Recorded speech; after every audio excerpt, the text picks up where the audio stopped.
All right, good to have you back. This is Dr. Jay Smith, and my good friend Joe. Joe, how are you? Shalom, Jay. I'm doing very well. Thank you so much for having me back again.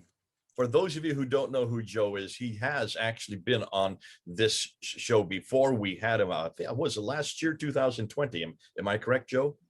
Yes, that's right. I think the last time I was on was uh, when I was in Israel, wasn't I? I was in quarantine in Israel, and in October, I think I was at that time. Over. Okay. And one Yeah. of the things about Joe is he speaks very fast and he has lots of ideas.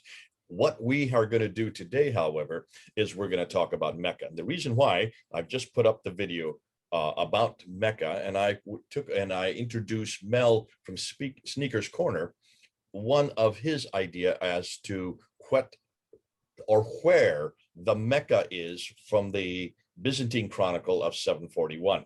So that's one theory, that Mecca is up in southern Turkey between what we today is called Edessa and Haran. But what we want to do today is look at another theory. And this is why I've asked Joe to come on board. Now, you might say, well, hold on a minute. Are you contradicting yourself? No, no, no, no. Remember, what has been the premise of all the things that we're doing on this channel, along with Al Fadi's channel, along with my channel, Hatun Tasha's channel, DCCI. We are, and also Joe's channel. Joe, you have a channel. Why don't you just introduce your channel real quickly before we go on? Oh, yes, it's Red Judaism, which well, I should probably explain why I chose the word Red Judaism, because a lot of people think that that means I'm a communist Jew, I suppose. Which I have socialist tendencies because I'm a believer in the Bible, and I believe in a social support network for the poor and orphans and things like that, of course, as the Bible teaches us. But no, I'm not a communist. I'm not a Marxist. And Red Judaism is actually the reason I chose this phrase is because red in Hebrew is Edom, and in Judaism the term for Christianity is Torah Edom, which means the Torah of Edom. That's what we call Christianity in Judaism, not in Hebrew, in Judaism. So Red Judaism is basically a kind of indication of some kind of like Messianic Judaism sort of ideas. That's the sort of idea there. It's the idea that that there is an earlier form of Messianic Judaism which existed, out of which Christianity and Islam emerged. So that's my channel there. Okay, so that's his theory. You can see that Joe and I don't necessarily agree on an awful lot of things. We don't agree on our interpretation of scripture, but what we do agree on is that we love history. And what we're interested in is looking at the historical events that happen, looking at the timelines that they happen in, looking at the artifacts that come to fore. And that's what we're going to do today, because we're talking about Mecca. This is whole series where Al Fadi and I have been unpacking, did Mecca exist? Did Muhammad exist? Did people called Muslims or a religion called Islam exist? Did the Quran exist? Those are the 5 things that we've been unpacking in this series. We're now at Mecca. We're asking this question about Mecca. And I've had Mel's material yesterday. What I want to do today is go to Joe's material. Now, obviously, some of you might say, are they going to cancel each other out? No, no, no. The reason why we have to do this is because we need to follow where the evidence leads. And yesterday, when we put up the material on the Chronicle, the Byzantine Chronicle, 740, written in 741, we asked the question whether or not Patricia Kroner went far enough. Did she look at the entire phrase? Did she look at the entire quote? Or she just look at the word Mecca and assume that that's the Mecca of the Hijaz, the central part of Arabia? That's the assumption she made when she wrote about this in 1987 in her book called Meccan Trade and the Rise of Islam. So because of that, those of us who are on this team that are trying to unpack the 7th century, we said, why didn't you read the whole quote? Because the whole quote says more than just the word Mecca. I had Mel's criteria yesterday. We're now going to move to Joe's criteria. And let's see what Joe has found, because you're going to see that that phrase needs to be unpacked even more.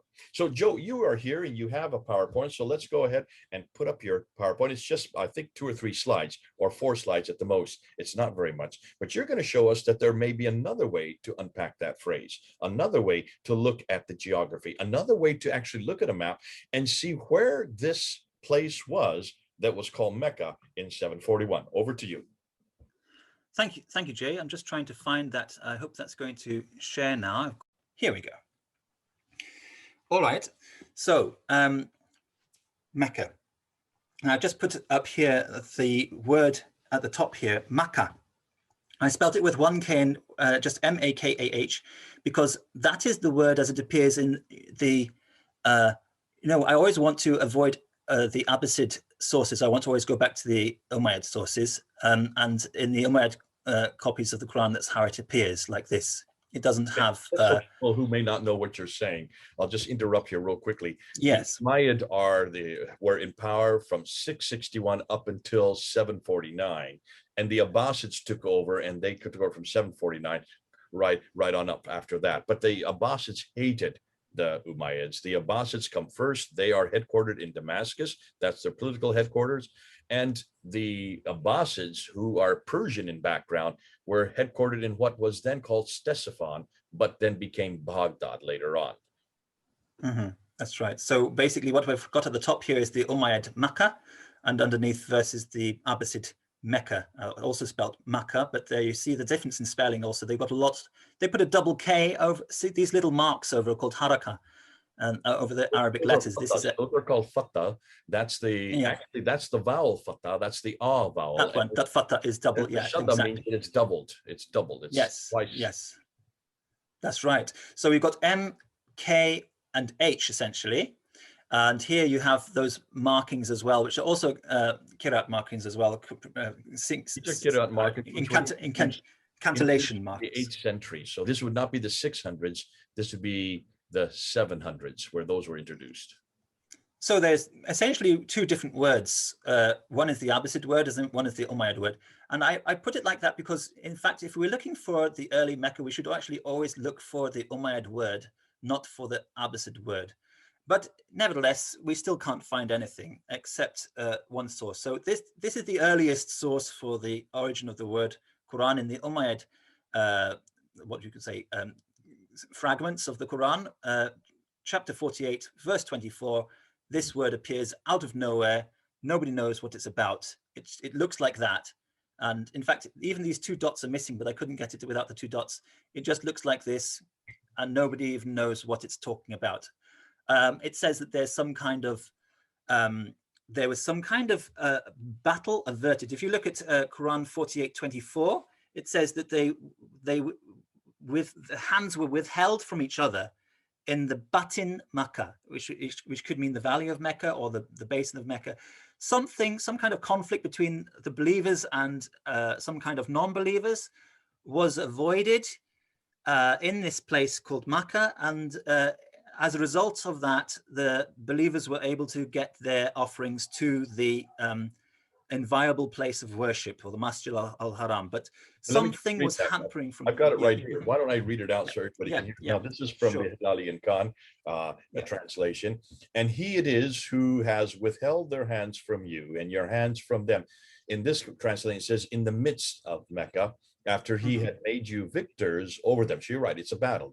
He's made you victors over them. And Allah is ever all seer of what you do. Then verse 25, they are the ones who disbelieved and hindered you from the Al-Masjid al-Haram. Al-Masjid al-Haram means the place, the forbidden place of bowing, and detained the sacrificial animals from reaching their place of sacrifice. Had there not been believing men and believing women whom you did not know, that you may kill them, and on whose account a sin would have been committed by you without knowledge, that Allah might bring into his mercy whom he wills, if they had been apart. We verily would have punished those of them who disbelieved with painful torment. Okay. So it's not really clear, but there's some kind of conflict which was avoided in this place. The conflict was because in this place there were people who were trying to who were somehow hindering their offerings from getting to the Al-Masjid al-Haram, the inviolable place of worship, wherever that was. And there's no indication that that was in Mecca. So Mecca and the inviolable place of worship should not be equated as the same place. Neither the Kaaba in the same place, nor the Qibla in the same place. But there was this place called Mecca, and that's all we know about it. Seems like at a later date, they were all amalgamated into one place. But at this point, all that we know is that there was some kind of conflict which was avoided in this place, and that it was a batin Mecca, or as it said, in the midst of Mecca, or the center of Mecca, or the middle of Mecca, or it could be the valley of Mecca, the basin of Mecca. There are different ways of interpreting it. The word batin can also mean secret. So in the secret of Mecca, it can mean womb. So it's not very clear where or what it was, but there was something that was avoided there, and that's all we really know about it. So that's the beginning of the mystery. From nowhere, we hear about this avoided battle. So, as I mentioned, in Mecca, actually, I can't see all of my words because there's something over here. But basically, so the word is part of the phrase, meaning Mecca, implying that Mecca was a larger area. And even the inner part of Mecca was big enough to hold a potential conflict against infidels who hindered the believers concerning the Masjid al-Haram and prevented their offerings from reaching their destination. So as Dr. J just read out for us there. The point is Batin Mecca, inner Mecca, or possibly the valley of Mecca, the womb of Mecca. It's a larger area, maybe something which this inner part is named after, and that's quite important, I think. So we can't be talking about just say, for example, a roadside shrine, for example. It's if Mecca was a roadside shrine, then you wouldn't be able to have a conflict on the inner part of Mecca. You understand what I'm trying to say? So it's got to be, I think, at least the size of a cathedral. So so that you can have, or I think a cathedral is probably the smallest it could be, so that you could have two parties about to have a conflict being between each other in the inner part. So the inner part of Mecca, the inner part or the batin part of Mecca has to be at least the size of a cathedral. That's my theory. I mean, it's not really conceivable to imagine a house where you've got two parties about to have some kind of a conflict between each other. I mean, two families maybe, but they're talking about the believers versus the disbelievers. So I don't think you could get all the believers in one house and all the disbelievers in one house. So I'm thinking maybe something the size of a cathedral would be the inner Mecca. And then as for the rest of Mecca, God knows how big that could have been. It might be that there was no bigger Mecca. It might be that the inner Mecca was all there was.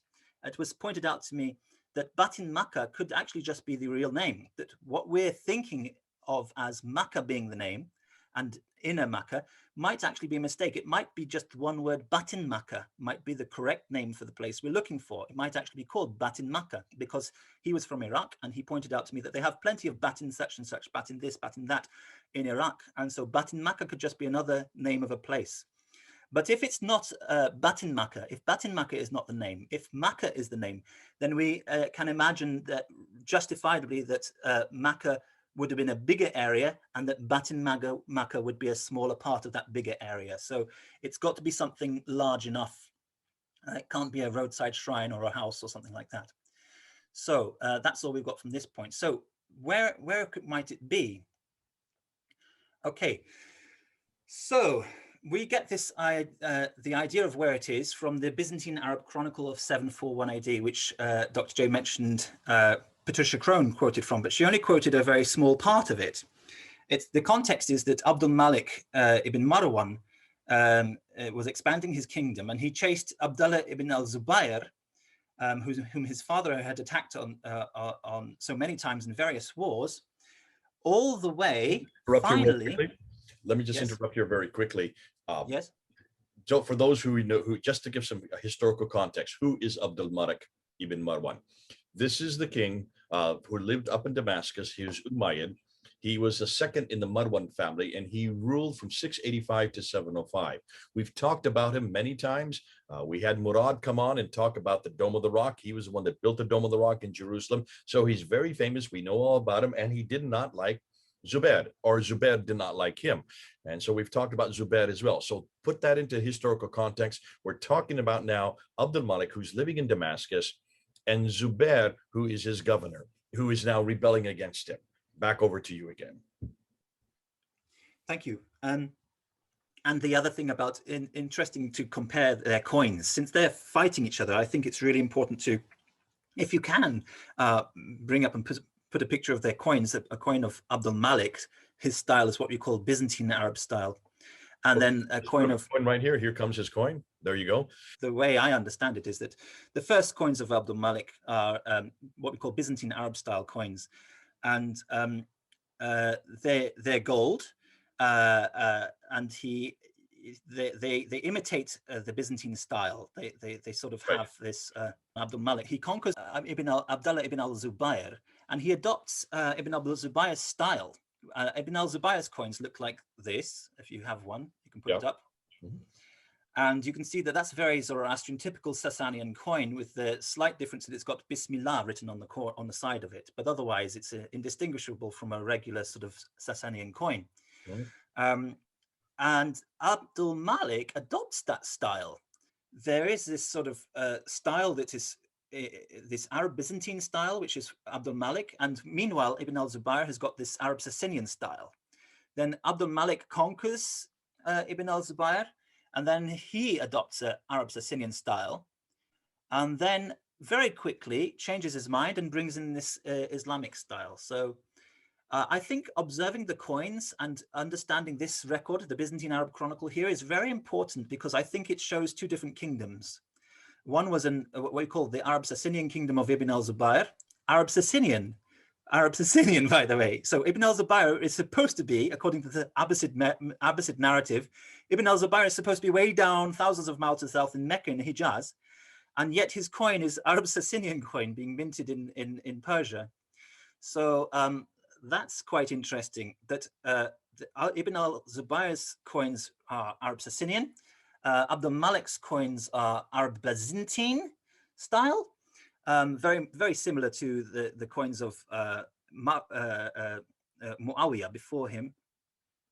And then he conquers Abdullah ibn al-Zubayr. He adopts this style briefly with some quite significant changes on the back, and then replaces it with the standard Islamic coin, which continues until, well, it continues for hundreds of years after that. So so it's like he conquered these people and then decided that he was going to try and have try to adopt their style, but then eventually decides to have one new style to unite the empire. The two sides of the empire are united under a new style, new religion, new book, new coins, everything's new. And Dr. J. Smith is showing you the coins, the new coins there, for the new Islamic empire, which he brings about. But the important point, if I'll get back up to this Byzantine Arabic Chronicle, is that it says that when he went against Abdullah ibn al-Zubayr, that he went, and it's in there in blue writing, all the way to Mecca, as they consider it, the home of Abraham, which lies in the desert between Ur of the Chaldeans and Kara, the city of Mesopotamia. So that's the important thing there.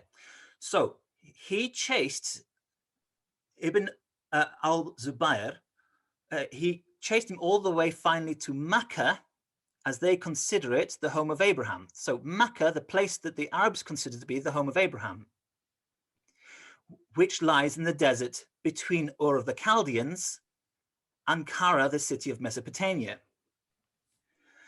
Now, the sort of standard Dawa sort of explanation of this source, because they like this source, it's a proof of the early source, an early source proving the existence of Mecca, and the standard explanation that they give is that they like to say that this part, the home of Abraham, okay, which, all the way to Mecca, as they consider it, the home of Abraham, which lies in the desert between Ur of the Chaldeans and Kara, the city of Mesopotamia. What they like to say is that this phrase, the home of Abraham, is what the Byzantine Arab Chronicle is saying lies in the desert between Ur of the Chaldeans and Kara, the city of Mesopotamia. Therefore, they're saying that this entire clause from the here, the home of Abraham, until the end, they say that that's irrelevant to the location of Mecca. That's the standard Dawa sort of interpretation of this verse. Well, there's a big problem with that standard Dawa sort of interpretation of this verse, because the Byzantines, it relies on understanding that the Byzantines considered the home of Abraham to be between Ur of the Chaldeans and Kara. I'll repeat that. They want us to believe that the Byzantines are the ones who believed that the home of Abraham was between Ur of the Chaldeans, between Ur of the Chaldeans and Kara. Does anybody see a problem with that? Jay, do you see the problem with that? Well, I see it right away, because you're not looking at the phrase as it's written. Yeah, first of all, they're taking the phrase not as it's written, right? And also, there's a second problem: is that's a huge clause which is irrelevant to be added on to immediately after Mecca. But the other point here is that Ur of the Chaldeans is the home of Abraham. So, according to the Judeo-Christian tradition, Ur of the Chaldeans is the home of Abraham. So why would the Byzantines be saying that the home of Abraham is between the home of Abraham and Kara? So as they consider it, the home of Abraham is Mecca. Therefore, this comment here, which lies in the desert between Ur of the Chaldees and Kara, the city of Mesopotamia, is a clear explanation from the Byzantine Arab Chronicle of 741 AD. This is an Umayyad time source. Before the Abbasids got a chance to change the story, that is exactly where the Arabs believed Mecca was. They believed it was between Ur of the Chaldeans and Kara, the city of Mesopotamia. So as you mentioned before, all we have to do is identify where is Ur of the Chaldeans and where is Kara, the city of Mesopotamia. And between the two, that is where we are going to find Mecca, which is the home of Abraham being spoken of here, the home of Abraham according to the Arabs. So basically what you're saying is we need to be careful of daists today, Muslim daists, who want to look at that phrase and try to convolute, or they stop it after it and they put this next phrase as a separate phrase. Whereas if you just read this Byzantine Chronicle, it's very clear that Mecca is between Ur of Chaldea and Kara, the city of Mesopotamia. Right, and the important point here is to understand that that's Ur of the Chaldeans. I mean, look, where do we know Ur of the Chaldeans from? It's in the Bible. What is it talking about? It's always the case. You're right. It's the home of Abraham. Ur of the Chaldeans is the Judeo-Christian home of Abraham. That's where Abraham's from. Ur of the Chaldeans. And Byzantines would be Christian, therefore that's why, if this is a Byzantine chronicle, that's what they mean by this. Yeah, so they're basically saying that the Arabs' home of Abraham is between our home of Abraham and Kara. That's what they're saying. The Arabs' home of Abraham is between our Judeo-Christian home of Abraham and Kara. So all you have to do is identify where is the Judeo-Christian home of Abraham and Kara, and then you know between those two places is where the Arabs in the 741 AD, where the Arabs considered Mecca to be. It's actually a slam dunk. It's actually all you have to do. So the problem is there's a big conflict over the identification of where is Ur of the Chaldeans. Kara is pretty much accepted generally. I think everybody accepted it's Haran. But Ur of the Chaldeans, there's a conflict which arose, and it's interesting to think. Repeat that what you just said again. I don't think people would have picked that up. Repeat what you just said. About Kara being Haran? Yeah. It's pretty much accepted that Kara is Haran. Now, how do you come to that conclusion? Because I'm not sure most of people will understand why you can put the two together. Well, it's just that if you look up the references to Kara, you'll find there are plenty of encyclopedic references to Kara being Haran. There are plenty of academic papers which mention Kara being Haran. It's pretty much general establishment accepts that Kara is Haran. Now, I mean, there is another possibility. Just to help people out, that Kara and Haran, the place where Haran is in the Mesopotamia. That means it is between the two great rivers. That would be Tigris. But yes, remember that Abraham left Ur of the Chaldeans and he went to Haran, and his brother died in Haran, which is where he was named after him, probably. We need to find Kara, and Kara would between the two rivers, a city in Mesopotamia, and I help people understand what is the word Mesopotamia. How do you translate that word? What does it mean? Mesopotamia means between the rivers. Between the rivers. There it is. Mesopotamia. So look, you're going to show a map, I hope, because you need to look and see what Haran is. Yeah. So I'll just point up here. Here is Haran, up here in the corner. Now, can you also point out where the Tigris is and where the Euphrates is? All right. So this river up here in the corner, coming down here, this is the Tigris River. Okay, in the north. And this river on this side of Haran, coming down here, is the Euphrates. So that's Mesopotamia. This is really the cradle of civilization, isn't it? This is where so many great empires grew and fell because of those two rivers. And that's why so much of both the biblical narrative and also the Quranic narrative all takes place up here, because this is where people live. This is where all the fertile country is, because of those main rivers. It was all happening here. So Abraham left a place we were going to talk about. Where is it? Ur of the Chaldees. And he arrived eventually at Haran, up here where his brother died. And then he and his brother's son Lot and the people went down to Canaan, which is not on the map here, which is I will have it on the map. Go ahead and say modern state. So they left Haran, where his brother died, and he went with his brother's son Lot, and they went down to Canaan, which is where the modern state of Israel is today.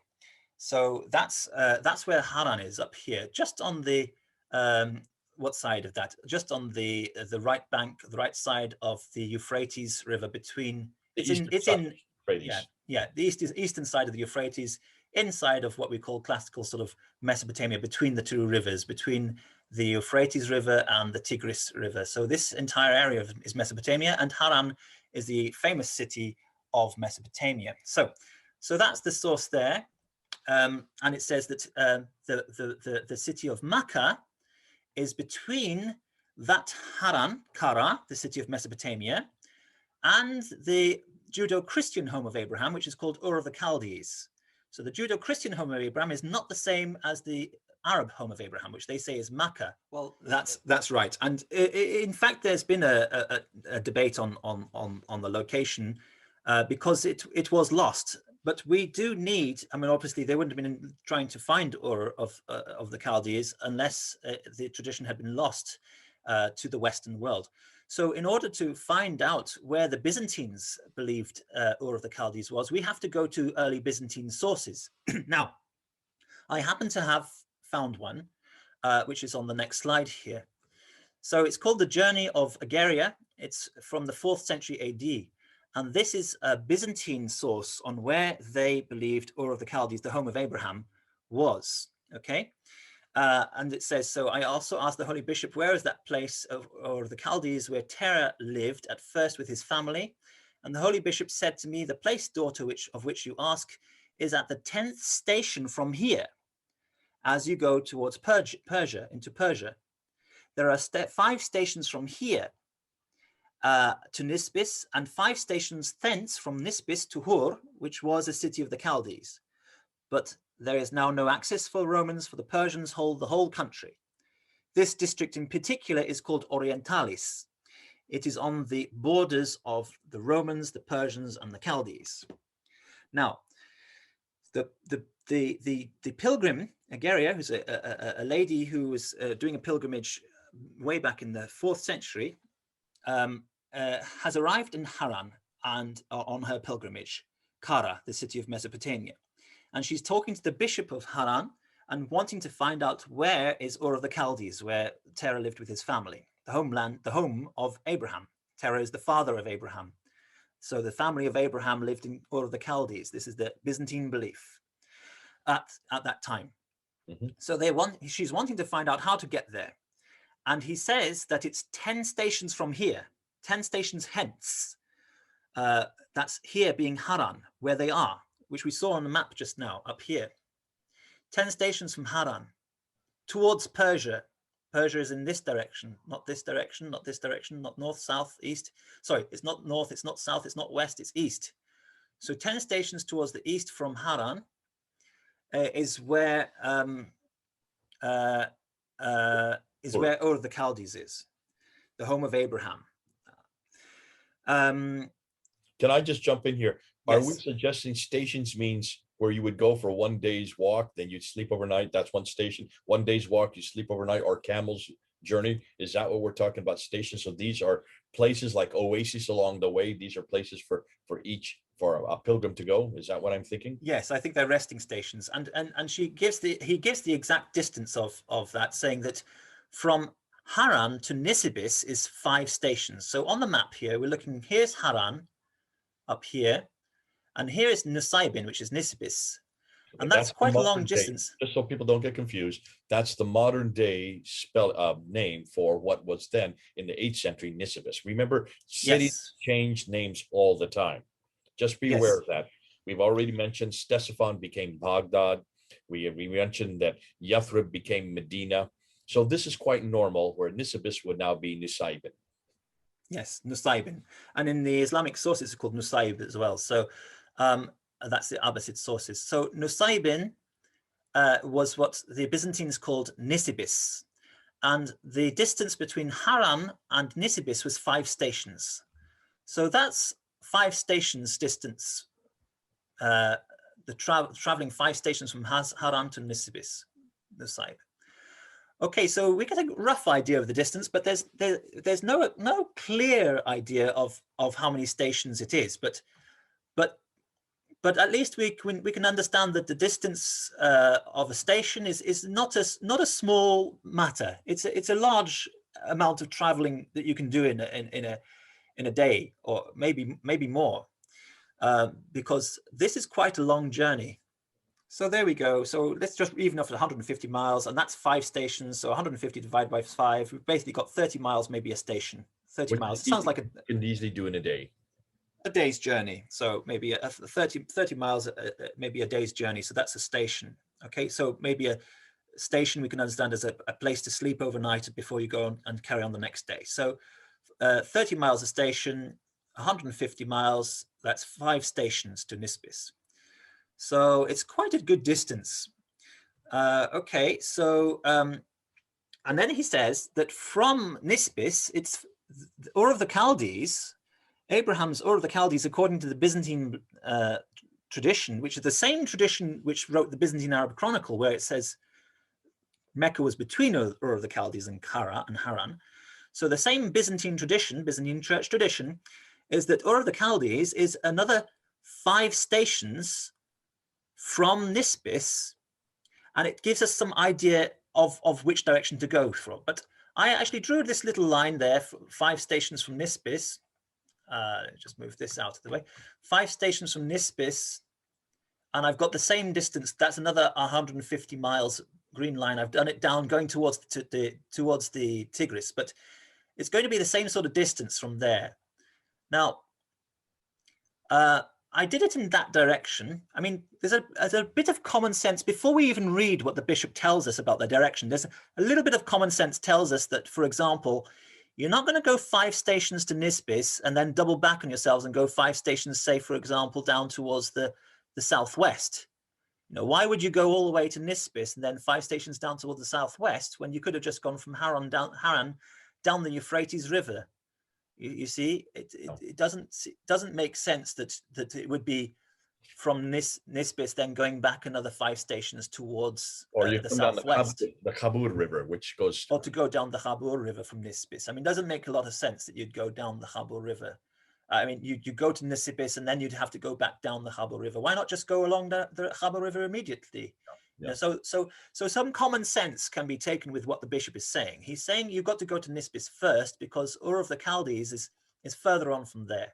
So we can get a kind of a rational sort of understanding of why it's going to be probably, if I draw a line straight down from Nisibis, straight down the middle of the page here, why it's got to be on the right-hand side of this screen, or the rather than the eastern side.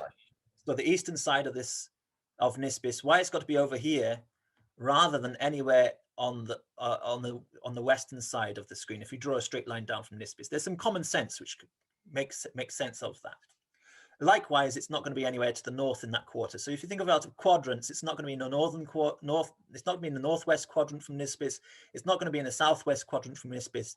It could be in the northeast quadrant from Nisbis or the southeast quadrant from Nisbis, but it's not going to be in those western quadrants. So there's some common sense already. But then the bishop does give us further details. Here. Yes. It would have to be between the Tigris and Euphrates. You could not go to the northeast, because that would be outside of the Tigris Euphrates. Right.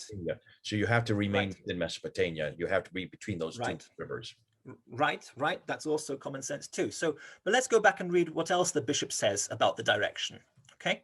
So back to the bishop's writings, what he's saying, the bishop's description. So it's 5 stations from Nisbis, Nusaybin, to Hur, and Hur is Ur, by the way. Again, just the H is optional in Greek. If anybody studied Greek, you'll know that it's an aspiration over the letter. It can be transliterated with an H or not. It doesn't have to be there. So this is Ur. So it's 5 stations from Nisibis, Nusaybin, to Ur, which was the city of the Chaldees. And he says, but there is now no access for Romans, for the Persians hold the whole country. So it's going to be easy to get a 4th century map, which I haven't been able to track down, but we could do a little bit more research to narrow it down, and we could get a map of the Persian Empire and the Byzantine Empire in the 4th century, and we'll know the rough boundaries of where the Persians were. And we'll know that these 5 stations from Nisibis have to be inside of Persia, because the bishop says that this area, or of the Chaldees, is now under the control of the Persians. Even though the Persians are... I'm putting the map up now, okay? So that's a map of where the borders were, according to the records that we have, stating the Roman and Persian empires in the 4th century. So if they had maps in the 4th century, that's roughly what it might look like if they were able to have fantastic cartography. Just as an aside, real quickly, you know that maps really come into play only in the 14th and 15th century.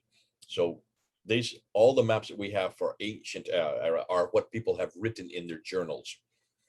Right. And usually the reason why they are able to make maps is because they talk about this mountain or that river or this plain, or they talk about topographical area distinctions of where these cities are, or these places are, or this road is, or borders are. And a lot of times borders follow rivers back at that. And then people in the 14th and the 15th century then made maps. So the maps sometimes are correct, sometimes they're not correct, but they can only go on like what you see right here. Here's a 4th century reference point. You would then try to pick a map. This is what we think looks like the map would look like back then. Right. There's always a room for error and further research on redrawing historical maps from such entries, from such descriptions. But there's been a lot of work done on such things for an awfully long time. It's part of the classical studies, and it's a lot of people have been interested in the borders between Persia and Rome. So we can assume that the experts in their fields are not too far off when they've drawn up these maps reconstructing where they consider the borders of Rome and the Persians may have been in the 4th century. There's always room for error and further research, but it's going to be roughly right. I think we're pretty safe to say that that's about right. So we're looking for something inside of the Persian borders of that time. Okay, but the bishop even goes further. He goes even further, and he says that this district in particular is called Orientalis. Now, Orientalis is usually translated as the East, but it's actually a proper name, just like Mesopotamia is a proper name. You don't translate Mesopotamia, which is the name of a province. You don't translate the name of the province and call it between rivers. It's called Mesopotamia. That's the proper name of a place, of a province called Mesopotamia, which literally means between rivers. So we have a district, a proper name of a district, a real district, which was called Orientalis. That's the original word in the original source given, Orientalis. and the case is there, it's clear too.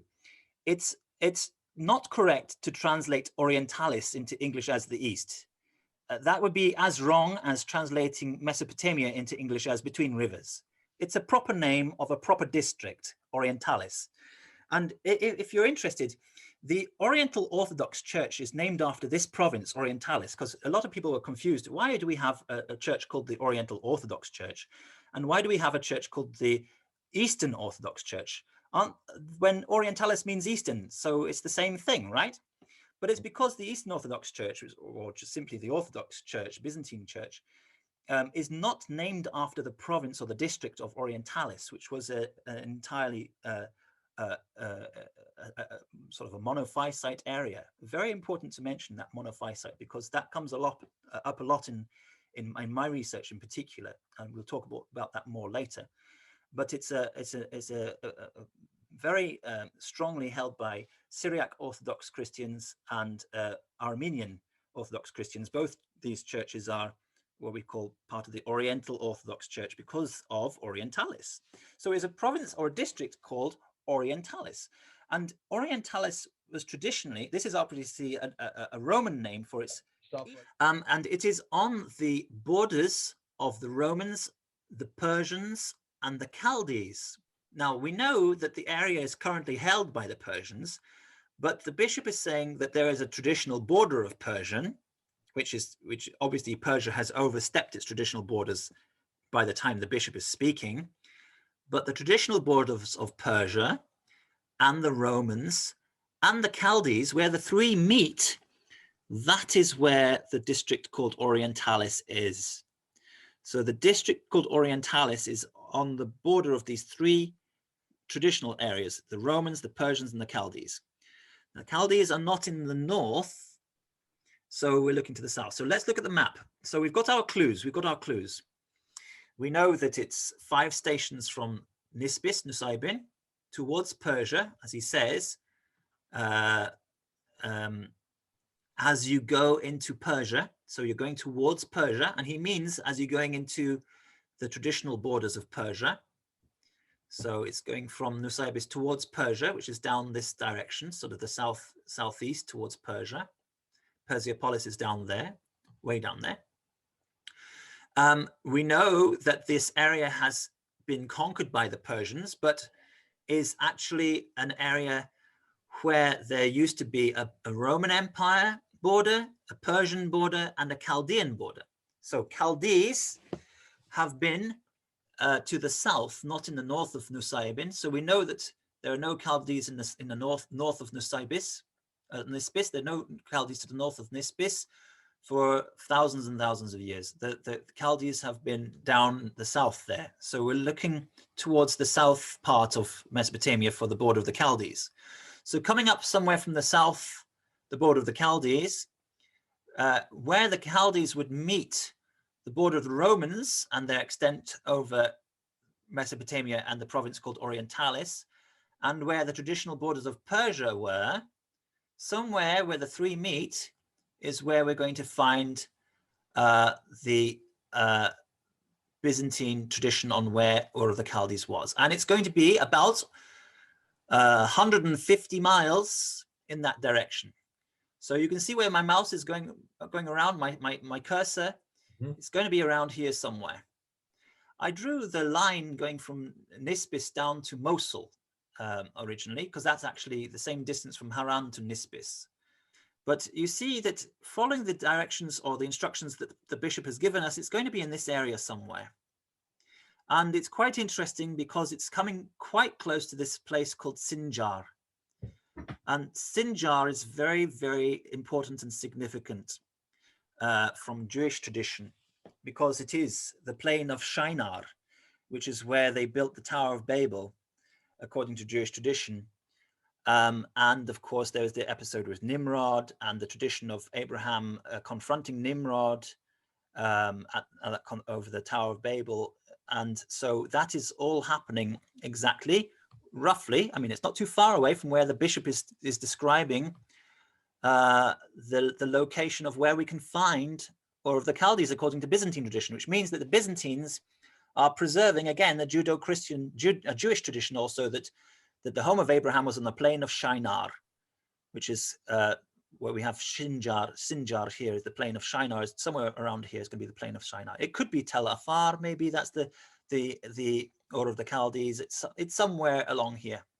So although it's lost and we don't know exactly where it is, we've got a rough idea, quite good directions from that journal, telling us where Ur of the Chaldees was according to Byzantine tradition, which also Byzantine church tradition, which also ties in with the Jewish tradition on where Ur of the Chaldees was. So the home of Abraham from the Judeo-Christian tradition is somewhere where I'm circling my mouse up here. So am I clear? Is that clear to easy me. to understand? Yep, I can Clear see to what you? you're doing. The fact we've got this city called Tal Afar is interesting because Tal is a Chaldean word, and same in Hebrew, Tel, it means city. So that's not an Arabic word there. Tal is not an Arabic word. So that's interesting. So we do have some evidence of Chaldeans in the area. So I think that's pretty much getting a clear idea of where Ur of the Chaldees would be on the plain of Shinar in this part of Mesopotamia and the area which is described as called Orientalis. So now let's go back to that first Arab Byzantine chronicle of 741. Now we know where Ur of the Chaldees was. And we know that Mecca, the home of Abraham for the Arabs, is between Ur of the Chaldees, the home of the Abraham for the Byzantine and, well, Judeo-Christian tradition, between that Ur and Haran. So all we have to do is basically draw a line between Ur of the Chaldees area, which is in this Orientalis area, on the plain of Shinar, between Shinar, the plain of Shinar, and Haran, and we should be able to find the rough location of where Mecca was. Are we ready to do that? There we go. So here we go. So here we have the plain of Shinar. There's Sinjar itself, which is Shinar. The plain of Shinar, where somewhere the home of Abraham was, or the Chaldees is somewhere around here. So all we have to do is draw a line from here all the way to Haran, and somewhere between them, which is actually here, we should be able to find Mecca. So it should be here. Is that fair enough? Is that clear enough? I think that's clear enough. Yeah, no, that's clear enough to me. So you're talking about the river of Nahr al-Khabr, which is the name today. That's right. Nahr is the modern name for that river that's right there, almost equal distance between the Tigris and the Euphrates, and then it then joins the Euphrates further down south at Al. It is indeed. It is indeed. It's almost equidistant. And that brings us back to this interesting phrase. Remember, we talked about Batin, inner Mecca, is translated as inner Mecca. But my Iraqi friend reminded me that Batin can also must mean valley, as in a river valley. So that would be absolutely perfect for Batin Makkah, if Batin Makkah was a river valley in this area. Now, we've got a problem of trying to locate Mecca. And this was pointed out by Jay to me earlier. The problem is that there is a reservoir here now. So if there is a city of Mecca or an area of Mecca to be investigated, let's just show the dam. We'll just show the dam. Yeah. I'll bring up here. Take a look. Here's the dam. That is a modern dam. That dam has now filled up that entire valley with water, which is fine. That's you need to have water in a desert place like that. And that's why much of that whole area now is underwater. There's no way we could go to find any old buildings or any old artifacts anymore. No one's bemoaning that, but we should not expect to find, if there is a Mecca there, we should not expect to find Mecca today. And least of all, we're not going to be able to dig up graves and find out about anything that was, pottery shards. Of course, they need water. I mean, they need to. It's a dry area. They need to be able to manage their water supplies, but it just puts a massive block, a big stop sign on our research to try and locate the original Mecca, which is probably around this area. Well, another thing to bear in mind. May I just jump into this, though? I mean, that's not to say, listen, you're the first to come up with this theory. No one's bothered to see if Mecca's there. we're talking about 2021 is where you're now introducing this idea, Joe. It could be that now people need to go and start looking and see maybe north of that of the lake that there could be Well, a interestingly group. enough, We might be able to you should find it in Al Hasaka in that area. maybe just a little bit further north of Al Hasaka is actually a city called Medina. So, a town called Medina, which it might be very worthwhile doing some research on that, because that could be the Medina which was north of Mecca. You never know. It's not as far a distance as the Abbasids would have us believe from Mecca, but it's up there. On the other hand, there's another place called Yathrib, which is further down here. And of course, Medina can also just mean the state. So the whole state of the Arab Empire could have been Medina. Mecca could have been part of Medina. Yathrib could have been part of Medina. It just means state. So, but anyway, if we follow those two Byzantine sources, one of them is a Byzantine source telling us where the Arabs believed the home of Abraham, Mecca, was, and the other is a Byzantine source telling us where the Byzantines and the subsequently we discover that's also exactly where the Jews say the home of Abraham was, on the plain of Shinar. Between the two is here the Khabur river valley, which has a dam on it and may not be possible to excavate or research, but maybe other places might be. And that does fit with this definition of batin being also another way for a valley, so a word for a valley. So that could be the valley of Mecca, which we're talking about. And there may have been some kind of group which was obstructing pilgrims from God knows where, from going on their way, on their pilgrimage towards the Masjid al-Haram, which is probably down in this direction somewhere. And that could be that could be what was happening. There may be Medina up here worthwhile investigating, but the other issue which is preventing research and archaeology in this area is this area should be familiar to people from a few years ago. Well, this is where ISIS had all their. This is where Yes. ISIS was working, isn't it?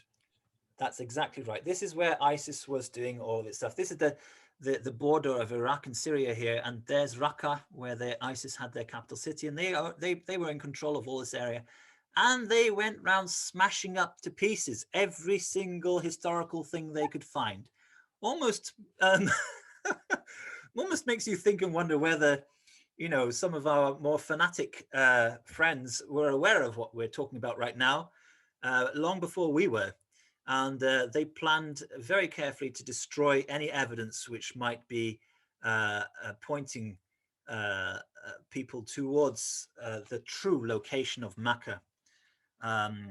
Very convenient for them and inconvenient for us, but also worthwhile thinking about. So that's my thinking of where we're going to find the real Mecca. I don't think it's that relevant to the story of Islam necessarily. I think there was some group of believers who were hindered in this area, and there was a battle which was avoided, and that's all we can know about it. But I think this may be the original Mecca was around this area, which fits the description. Okay, well, this has been exciting. Thank you, Joe. This is great to be able to go back. And what we've always said is that we want to look at the evidence that's at hand. Now, what Joe has done, he's taken really two pieces of literature, one, the Byzantine Arabic Chronicle of 741, and the Journey of Agariai. How do you pronounce it? Agariai? Oh, I think it's Agaria. Agaria, 4th century AD, from the bishop who is trying to talk about where the Abraham's home was. Now, what is fascinating is you've taken both of these art documents, one from the 4th century, one from the 8th century, and you said, what do they tell us concerning not only where is, the Ur, but also why is it that 741 they're using the word Mecca?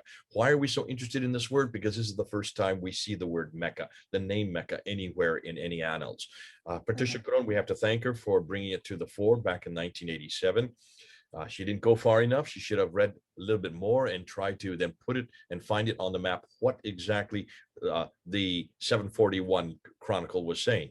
She was not interested in that. We are, because we would like to see why is it that much of this material, much of these findings that we see from the Abbasid period actually predate and are much further north in the Umayyad period. What I would say, Joe, is this. Have you noticed that both you and Mel have found two different possibilities of where Mecca could be, the original Mecca, the first Mecca? Do you notice they're up in the north? Well, of course, yes, they are. They're up north, and the key to that is Haran, of course. The identification of Haran and Nisbis. We've got a. These two cities are helping us identify where this is using that Ageria's diary. To at least Nisbis is completely indisputably. There's no question about it that Nisbis is Nusaybin. Yeah. So Modern day Nusaybin. so we have a very clear idea that it's up here somewhere in the north. And when you hear I Muslim, just wanted to point out. Can I just point out one thing though? That when you look at maps for Ur and Orientalis, you will find a lot of references to the south of Iraq, because of course those maps which are pointing to Orientalis being in the south of Iraq are influenced by Wolsey's discovery of Ur down there and his assumption that Ur was down there. So, which is probably based on the Chaldean tradition that of Tel Ibrahim being the city of Abraham, and looking for the more ancient city of Abraham in the south of Iraq. But don't what I want to try and say is don't be too don't lack discernment.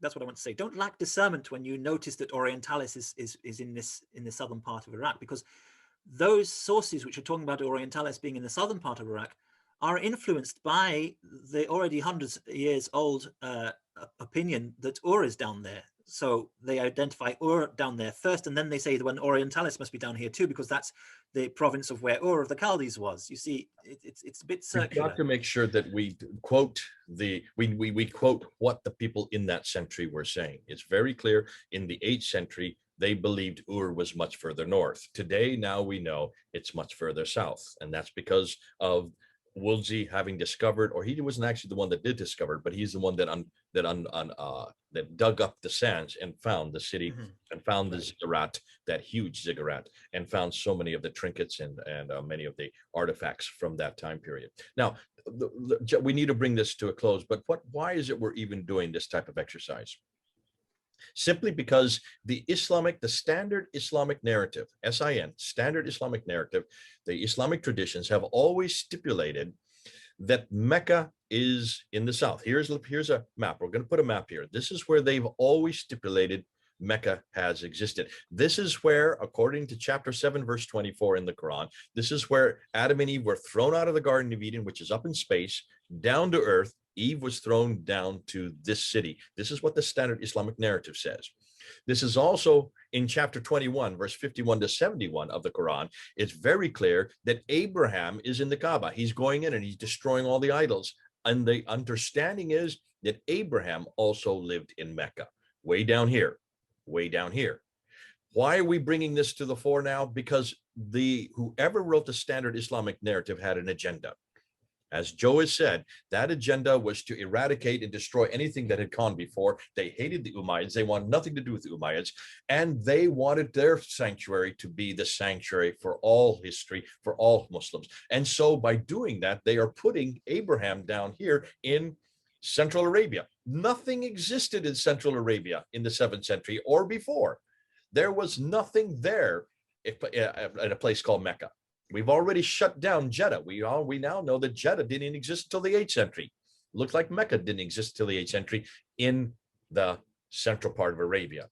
So if you're going to make claims, as Muslims have made and as the Quran makes, that Eve was way down in the central part of Arabia, so is Abraham living in the central part of Arabia, we're going to dispute that because we're going to look at what the artifacts from history are. What Joe has done, what Mel has done, is to look at artifacts. This is exciting what you've come up with, Joe. I like what you've done here. You've looked at 2 different artifacts. You looked at 2 different inscriptions, and you said, let's see what they're saying in the 8th century. Let's not redact back from the 1900s from people like Wolsey and what he has now found about Ur. What did they believe in the 8th century? They had not uncovered Ur that early. That was only done in the last century. So this is exciting because when you look at a map, when you look at and unpack these artifacts, these inscriptions, and put them on a map, you will see that you have a very good point. If Sinjar is where the Byzantines believe that, and just south of it is where the Byzantines believe that Abraham lived, and this inscription says that it's between Haran, which is Kara, another word for Haran, and between Sinjar, or just south of Sinjar, which is Ur, that Plain would of put it Sinai, yeah. that would put it right there within the Nahar al-Khabar River. It could be right where that lake is. We don't know, but it looks like we now that we know that that may be a possibility, we need to start discovering, we need to start unpacking. Well, it would be great if people would start actually going and seeing if we can even find the ancient ruins for what used to be Mecca. It looks like also that maybe the Medina that you're coming up with, that could be the reason why Yathrib in Saudi Arabia later on in the 8th century was then changed to Medina, because of the fact that Mecca would have been just close to Medina. These are all possibilities. We're only putting them out as a white paper. What do we mean by that? Well, this is a what if scenario. Joe has come up with his conclusion. Mel has come up with his conclusion. Now you need to look at both of these and say, which is or which has the better historical corroboration. I'm not going to take a position yet, but I like the fact that there are two good possibilities for Mecca, the original Mecca. What gets me even more excited is that it makes sense that Mecca would be up here, because this is where the people lived. This is where all the civilizations existed. Mesopotamia is well known. It is the Fertile Crescent. It is where almost all of the Assyrians, this is the Syrian period, the Babylonians, all of them come from this era and from this area because of those two major rivers. And I would put a third one, the Khabar River, which also made it fertile, the Fertile Crescent, for that reason. So if that's where the people lived, if that's where the civilizations came from, then that would make sense that Mecca would exist up there as well. Great stuff, Joe. I'm going to give you the last say. It's been great to have you on board. Let's put it out there now. Let's get some responses. The comments are open. We keep the comments open because we want to hear what you're going to say.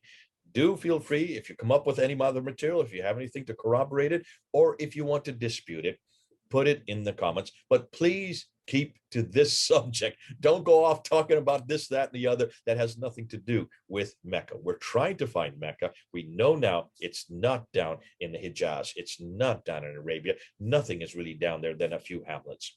For if Mecca was this great a city, if Mecca is where possibly, we're not even saying that, could Mecca be where Abraham did go through?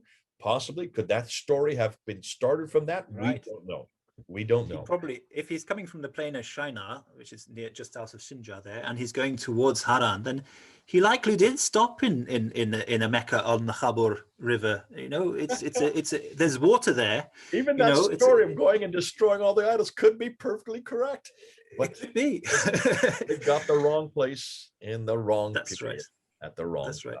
Good stuff. Look at the name. Khabur is also similar to Khaybar, which is where the Jews are supposed to be living. Down in Hijaz, there's a place called Khaybar, and the Khabur River may be where the Jews were living. And even today, so Khabur could be a deformation, a deforming of Khaybar, which is then later became Khaybar down in the Hijaz. All of these names could have been lifted from this part of the world, which is part of the world. Fertile Crescent, which is the civilized part of the world, and redacted back down to what is today Arabia, because the Abbasids had a narrative that they wanted to support. They wanted all of history to be down there. And once you put all of history, you better get the names down there as well. Fascinating point. Thanks, Joe. This also supports what you're saying.